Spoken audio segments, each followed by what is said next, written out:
അപ്പോൾ ഇന്നത്തെ റെസിപ്പി എന്ന് പറയുന്നത് ഒരു തനി നാടൻ പലഹാരമാണ്, വയണയില അപ്പം. അപ്പം ഞാനിത് ഗോതമ്പ് പൊടി വെച്ചിട്ടാണ് ഉണ്ടാക്കിയിരിക്കുന്നത്. നമുക്കിത് അരിപ്പൊടി വെച്ചിട്ടും ഉണ്ടാക്കാം. അപ്പം നല്ല ടേസ്റ്റി ആയിട്ട് 4 മണിക്കൊക്കെ കുട്ടികൾക്കാണെങ്കിലും വലിയവർക്കാണെങ്കിലും കഴിക്കാൻ പറ്റുന്ന നല്ല ഹെൽത്തി ആയിട്ടുള്ള ഒരു നാടൻ പലഹാരമാണ്. അപ്പോൾ നമുക്കിത് എങ്ങനെ ഉണ്ടാക്കുന്നതെന്ന് ഒന്ന് കണ്ടു നോക്കാം. അപ്പോൾ ഈ ഒരു വയണയില അപ്പത്തിന് വേണ്ടിയിട്ട് ഞാൻ ഗോതമ്പ് പൊടിയാണ് എടുത്തിരിക്കുന്നത്. അപ്പോൾ ഇത് അരിപ്പൊടിയിലും ഇത് ചെയ്തെടുക്കാം. പക്ഷെ ഞാനിപ്പം ഗോതമ്പ് പൊടിയാണ് ഇതിലേക്ക് ചേർക്കുന്നത്. ഇപ്പോൾ അരിപ്പൊടിയിൽ ചെയ്യുമ്പോഴും ഗോതമ്പ് പൊടിയിൽ ചെയ്യുമ്പോഴും ടേസ്റ്റ് രണ്ടും വ്യത്യാസം തന്നെ ആയിരിക്കും. അപ്പോൾ നിങ്ങളുടെ ആവശ്യത്തിനുള്ള ഗോതമ്പ് പൊടി ഇട്ട് കൊടുക്കുക. ഇതിലേക്ക് നമുക്ക് ഉപ്പിട്ട് കൊടുക്കാം. ഇപ്പോൾ വളരെ കുറച്ച് ഉപ്പിട്ടാൽ മതി. ഇനി ഞാൻ ഇതിലേക്ക് വാഴപ്പഴമാണ് ചേർത്ത് കൊടുക്കുന്നത്. പാളയംകോടൻ പഴം തന്നെ ചേർക്കണം, എന്നാലേ അതിൻ്റെ നല്ല ഒരു ടേസ്റ്റ് നമുക്ക് കിട്ടുള്ളൂ. അപ്പം പഴം നമുക്ക് ഇതേപോലെ ഒന്ന് പൊട്ടിച്ചിട്ട് കൊടുക്കാം. അപ്പം ഞാൻ ഇതിലേക്ക് ഒരു 3 പാളയംകോടൻ പഴമാണ് ചേർത്ത് കൊടുക്കുന്നത്. അപ്പോൾ അരിപ്പൊടിയിലായാലും ഗോതമ്പ് പൊടിയിലായാലും നമ്മൾ ഈ പഴം ചേർത്ത് കൊടുക്കണം. അപ്പോഴാണ് നമുക്ക് ഇതിന് നല്ലൊരു ടേസ്റ്റും സോഫ്റ്റ്നെസ്സും കിട്ടുള്ളൂ. ഇനി നമുക്കിതിലേക്ക് തേങ്ങ തിരുമിയത് ചേർത്ത് കൊടുക്കാം. അപ്പം മാവ് എടുക്കുന്നതിനനുസരിച്ചുള്ള തേങ്ങ ചേർത്ത് കൊടുക്കുക. ഇനി മധുരത്തിന് ആവശ്യത്തിനുള്ള ശർക്കര ചേർത്ത് കൊടുക്കാം. അപ്പം മധുരമുള്ള നിങ്ങളുടെ ഇഷ്ടത്തിന് ചേർത്ത് കൊടുക്കാം. ഇനി ഇത് കൈകൊണ്ട് നന്നായിട്ടൊന്ന് മിക്സ് ചെയ്തെടുക്കാം. അപ്പം പഴമൊക്കെ നന്നായിട്ടൊന്ന് ഉടച്ചെടുക്കണം. അപ്പം എടുക്കുന്ന മാവിനനുസരിച്ചുള്ള വാഴപ്പഴം ചേർത്ത് കൊടുക്കണം കേട്ടോ. അപ്പം ഇതെല്ലാം ഒന്ന് മിക്സ് ചെയ്ത് വെച്ചിട്ടുണ്ട്. ഇനി നമുക്കിതിലേക്ക് ജീരകം വറുത്ത് പൊടിച്ചത് ചേർത്ത് കൊടുക്കാം. അപ്പം ഈ ജീരകത്തിൻ്റെ പൊടി നിങ്ങൾക്ക് ഇതിൻ്റെ ടേസ്റ്റ് ഇഷ്ടമുണ്ടെങ്കിൽ മാത്രം ചേർത്ത് കൊടുത്താൽ മതിയാകും. അതൊരു 1/2 ടീസ്പൂണ് ചേർത്ത് കൊടുത്താൽ മതി. ഇനി നമുക്കിതിലേക്ക് ഏലക്ക ചതച്ചത് ഇട്ട് കൊടുക്കാം. ഇനി ഞാൻ ഇതിലേക്ക് തേങ്ങാ കൊത്ത് ചേർത്ത് കൊടുക്കുന്നുണ്ട്. അപ്പം തേങ്ങ തിരുമിയതില്ലാതെ നമുക്ക് ഈ തേങ്ങാ കൊത്തും കൂടി ഇതിലേക്ക് ചേർത്ത് കൊടുക്കണം. അപ്പം ഇതും താല്പര്യമുള്ളവർക്ക് മാത്രം ചേർത്ത് കൊടുത്താൽ മതിയാകും. കാരണം നമുക്ക് ഈ പലഹാരം കഴിക്കുമ്പോൾ ഈ തേങ്ങ കടിക്കുന്നത് നല്ലൊരു ടേസ്റ്റാണ്. അതുകൊണ്ടാണ് ഞാൻ ഇതിലേക്ക് ഇത് ചേർത്ത് കൊടുക്കുന്നത്. ഒരുപാടൊന്നും വേണ്ട, വളരെ കുറച്ച് മതി. ഇനി നമുക്കിതെല്ലാം കൂടെ ഒന്നുകൂടി ഒന്ന് മിക്സ് ചെയ്തെടുക്കാം. അപ്പം പഴം ഇട്ട് നന്നായിട്ട് ഇളക്കിയതിന് ശേഷം മാത്രമേ ഇതിലേക്ക് വെള്ളം ചേർത്ത് കൊടുക്കാൻ പാടുള്ളൂ. 3 or 4 പഴം വേണമെങ്കിലും ഇതിലേക്ക് ചേർത്ത് കൊടുക്കാം. ഇനി നമുക്ക് കുറേശ്ശെ വെള്ളം ചേർത്ത് നന്നായിട്ടൊന്ന് കുഴച്ചെടുക്കാം. അപ്പം മധുരം വേണമെങ്കിൽ ഒന്ന് നോക്കിക്കോളൂ, വേണമെങ്കിൽ വീണ്ടും ഒന്ന് ചേർത്ത് കൊടുക്കാം. അപ്പം എനിക്കിതിലേക്ക് മധുരം കുറച്ച് കുറവായിരുന്നു. ഞാൻ കുറച്ച് ശർക്കരയും കൂടി ഇതിലേക്ക് ചേർത്ത് കൊടുത്തിട്ടുണ്ട്.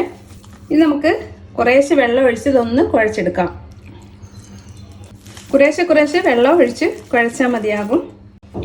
അപ്പം മാവ് ഞാൻ നന്നായിട്ട് കുഴച്ചെടുത്തിട്ടുണ്ട്.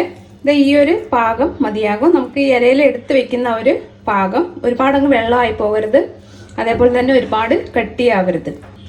അപ്പം ഇതാണ് വയണയില. അപ്പം ഈ ഇലയിൽ വെച്ചിട്ടാണ് നമ്മളിത് ഉണ്ടാക്കിയെടുക്കുന്നത്. അപ്പം ഈ ഇലയുടെ ആ മണവും ടേസ്റ്റുമാണ് നമ്മുടെ ഈ പലഹാരത്തിൻ്റെ ഒരു ഹൈലൈറ്റ് എന്ന് പറയുന്നത് തന്നെ. അപ്പം നമുക്കിത് ഉണ്ടാക്കി നോക്കാം. അപ്പം കൈ ഒന്ന് നനച്ചു കൊടുത്തിട്ട് ഇതിൽ നിന്ന് കുറച്ച് മാവെടുത്ത് ഈ ഇലയിലേക്ക് വെച്ച് കൊടുക്കുക.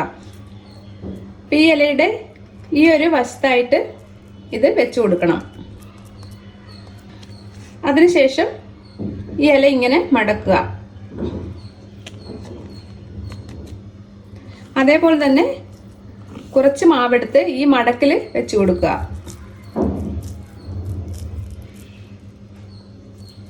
ഇതാ ഇതേപോലെ തന്നെ. ഇനി നമുക്കിത് ക്ലോസ് ചെയ്യാം. ഇപ്പം ഈ ഞെട്ടി വെച്ച് തന്നെ ഇത് നമുക്കിത് ഇതേപോലെ ഒന്ന് കുത്തി വെച്ചാൽ മതി. ഇത് അതേപോലെ തന്നെ ഇരിക്കും. ഇത് കണ്ടില്ലേ, ഇതേപോലെ. ഇപ്പം ഈ ഇലയുടെ ഇതാ ഈ അറ്റത്താണ് മാവ് വെച്ച് കൊടുക്കേണ്ടുന്നത്. അതിനുശേഷം ഇല ഇതേപോലെ ഒന്ന് മടക്കി കൊടുക്കുക. ഈ മടക്കിലും നമുക്ക് ഇതേപോലെ മാവ് വെച്ച് കൊടുക്കാം. ഇങ്ങനെ ക്ലോസ് ചെയ്തിട്ട് ഇതിങ്ങനെ അകത്തോട്ട് വെച്ച് കൊടുത്താൽ മതി. ഇത് അങ്ങനെ തന്നെ ഇരുന്നോളൂ. ഇനി നമുക്കിത് കുമ്പിളപ്പമായിട്ടും ഉണ്ടാക്കിയെടുക്കാം. ഇതേപോലെ ഒന്ന് കുമ്പിളാക്കിയിട്ട് മാവ് ഇതിലേക്ക് നമുക്ക് വെച്ച് കൊടുക്കാം. ഇനി നമുക്ക് ഇതിങ്ങനെ തന്നെ ഒന്ന് ക്ലോസ് ചെയ്തെടുക്കാം.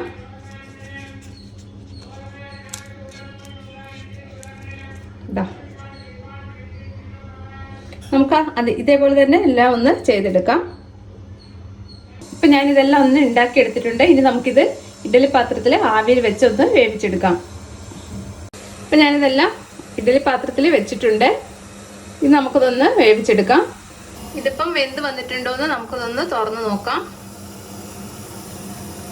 എന്താ മണമെന്നറിയോ ഈ ഇലയുടെ? നന്നായിട്ടിത് വെന്ത് വന്നിട്ടുണ്ട്. ഇനി നമുക്ക് സ്റ്റവ് ഓഫ് ചെയ്യാം. ഇപ്പം നമ്മളുടെ വയണയില അപ്പം റെഡി ആയിട്ടുണ്ട്. അപ്പം നിങ്ങളും ഇടയ്ക്കൊക്കെ ഇതൊന്ന് ട്രൈ ചെയ്യുക. നല്ല ടേസ്റ്റാണ്. 4 മണിക്ക് ചായയുടെ ഒക്കെ കൂടെ കഴിക്കാനൊക്കെ ഉണ്ട്. അപ്പം വീഡിയോ ഇഷ്ടമായിട്ടുണ്ടെങ്കിൽ ഒന്ന് ലൈക്ക് ചെയ്യാനും സബ്സ്ക്രൈബ് ചെയ്യാനും അതേപോലെ തന്നെ ഒന്ന് ഷെയർ ചെയ്യാനും മറക്കല്ലേ. താങ്ക്